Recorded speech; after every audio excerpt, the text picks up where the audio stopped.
Yo guys, what's up? Cross here, and today we're going to be talking about Knights in Dominaria Standard.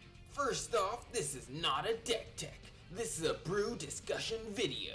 Being a brew discussion, I hope you'll join me on Reddit and the comments down below. So here's the format we're going to do things in. First, we're going to talk about the deck's playstyle. Then we're going to talk about the mana base. We're going to make some space for removal. And then we're gonna go over all the cards the deck could play. The best ones anyway. And finally, we'll come back to what removal we're playing in the deck in the end. Remember, everything I say in this video is my opinion, so feel free to change my mind. First off, the deck's objective.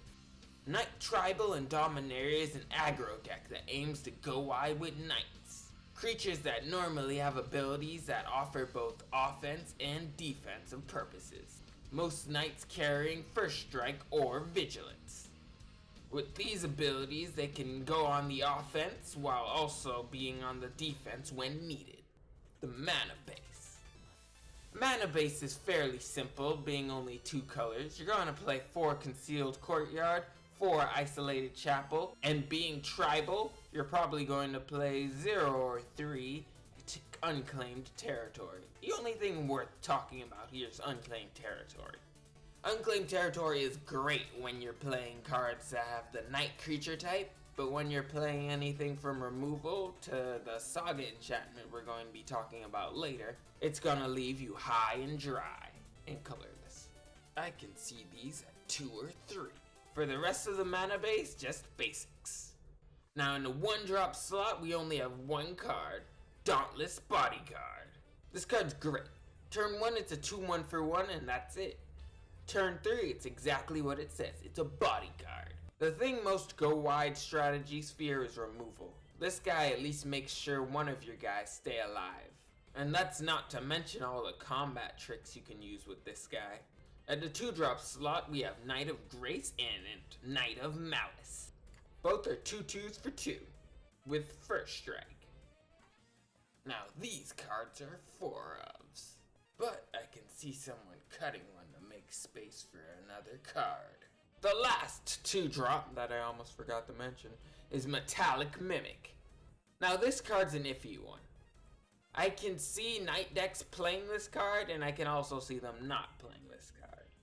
Not every tribal deck needs a Metallic Mimic, but every tribal deck deserves a Metallic Mimic. This is a card I'm going to be testing out at different numbers.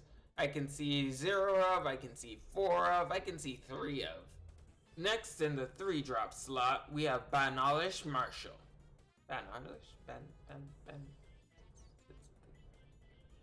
BM! This guy, or girl, I don't judge, is a 3/3 that gives all your creatures +1 other than itself. Now this card is a great card, the only off thing being that it costs 3 white, which may or may not be hard to get turn 3. I can definitely see this card as a 4-of. The next 3-drop we're playing is History of Benalia, the Enchantment Saga. Now this card's great. Turn 1, it creates a 2/2 Knight with Vigilance for 3. That's alright. Turn 2, you get another 2/2 Knight with Vigilance. That's already 4 power. And turn 3, all your Knights get +2/+1. This card is one of your tribal key pieces, so I'm thinking this is a 4-of. With it, you're getting 4 power across 2 turns, with the 3rd turn being your Alpha Strike turn. Now we have 2 more Knights to mention. Both are legendary. First we'll start off with Kwendi, Pride Ephemereth. Now this card's a card I don't expect to see too much of. It has double strike and gives creatures you control that have First Strike, double strike. While that's a powerful buff to your Knights of Grace and Malice, I don't see it doing much else besides buffing those 2. If we get a couple more Knights with First Strike, I can reconsider, but right now I don't see me playing any of Kwendi. And lastly, we have Ariel, Knight of Windgrace. This card is everything I want it to be. It's a 4/4 for 4, it has Vigilance, For 3 mana and tapping it, you can create a Knight token with Vigilance, And for 1 black and tapping it, you can tap up to X target knights you control. Destroy target creature with X or less power.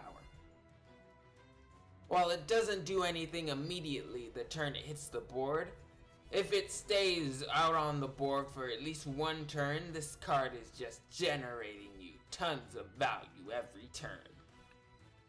Not only can it attack, the same turn it attacks, it can make a token, or during your opponent's turn it can kill a creature. Heck, during combat it can kill a creature.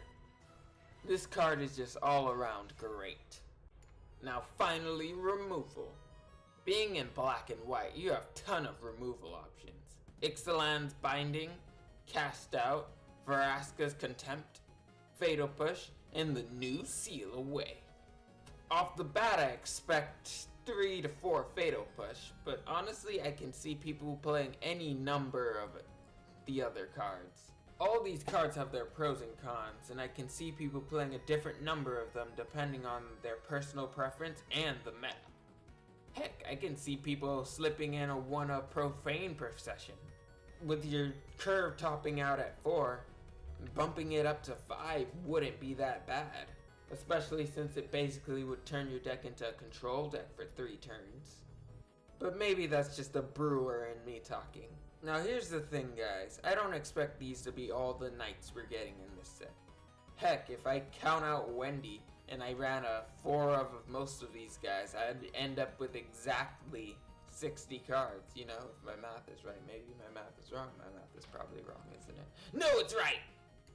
I'll update the Reddit post below with any new cards I see via spoilers to discuss them with you. Anyway guys, thanks for joining me. This has been Kraz signing out. Peace. Yo, thanks for watching the video. Please like if you like the content, and if you didn't, please tell me why. I'm still new to editing, so any and all feedback's helpful.